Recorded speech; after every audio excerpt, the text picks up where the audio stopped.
আমার গ্রামের একটি ছেলে একদিন আমাকে একটা সমস্যার কথা শোনালো। তার মাধ্যমিক থেকে মাস্টার ডিগ্রি পর্যন্ত সব জায়গায় রেজাল্ট খুব ভালো, দারুণ রেজাল্ট। শুধুমাত্র উচ্চ মাধ্যমিক পরীক্ষার সময় তার অসুস্থতার কারণে সে বছর তার ভালো পরীক্ষা হয়নি, তাই উচ্চ মাধ্যমিকের রেজাল্টটি একটু খারাপ হয়েছে। তো এর জন্য সে হপলেস হয়ে পড়েছে। সে আমায় বলছে, দাদা কি করি বলুন তো, শুধুমাত্র এই উচ্চ মাধ্যমিক পরীক্ষার রেজাল্ট আমার খারাপ, বাকি মাস্টার ডিগ্রি পর্যন্ত সমস্ত জায়গায় রেজাল্ট আমার খুব দারুণ রেজাল্ট। তো আমি তাকে একটা গল্প বললাম, সেই গল্পটি আজ সকলের সাথে আমি শেয়ার করছি। তাকে বলেছিলাম যে একটা গ্রামে একজন চাষি থাকতো।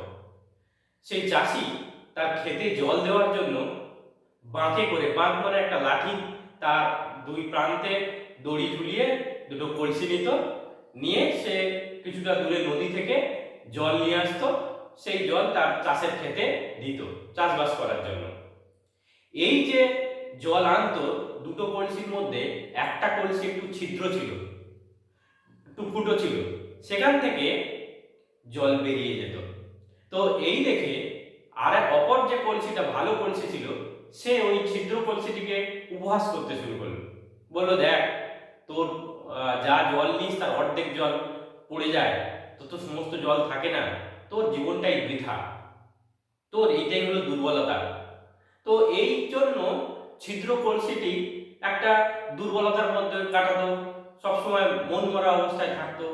একদিন সেই ছিদ্র কলসিটি কৃষককে জিজ্ঞাসা করলো যে, কৃষক মশাই, আমার এই ছিদ্রতার কারণে যতটা জল তুমি নদী থেকে নিয়ে আসো, সমস্তটা জল আমি তোমার ক্ষেত পর্যন্ত পৌঁছে দিতে পারি না, অনেকটা জল রাস্তায় পড়ে যায় আমার ছিদ্র দিয়ে।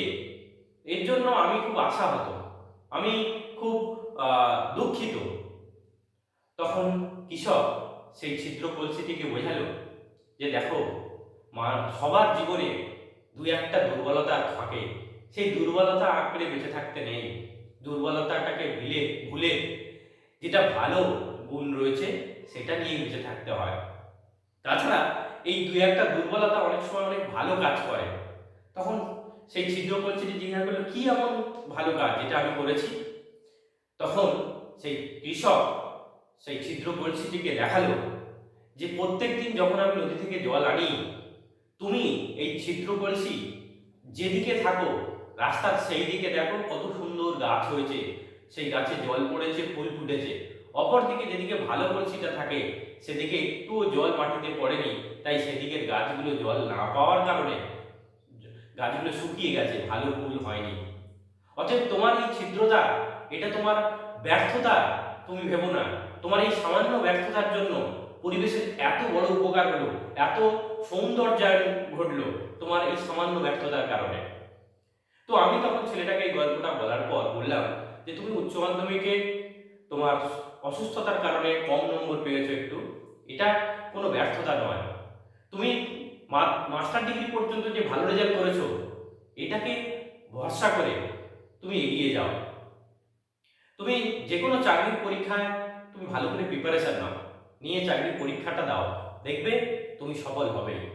তারপরে সে এই দুই একদিন আগে তার সাথে আমার দেখা হয়েছিল। সে আমায় বললো, দাদা তোমার কথা শুনে আমি এখন খুব কনফিডেন্স পেয়েছি, আমি এখন প্রচুর পড়াশোনা করি। আগে আমি পড়াশোনা করতাম কিন্তু একটা হীনমন্যতায় ভুগতাম যে আমি পড়ে কি করব, কিন্তু এখন আমি প্রচুর কনফিডেন্স পেয়েছি, এখন আমি পড়াশোনার মধ্যে মনোনিবেশ করতে পেরেছি। সে খুব খুশি হয়েছে। তার এই খুশি ভরা মুখটা দেখে আমার খুব আনন্দ হলো। আমি ভাবলাম এই গল্পটা, তার এই জীবনের ঘটনাটা তোমাদের সকলের সাথে শেয়ার করে নিই।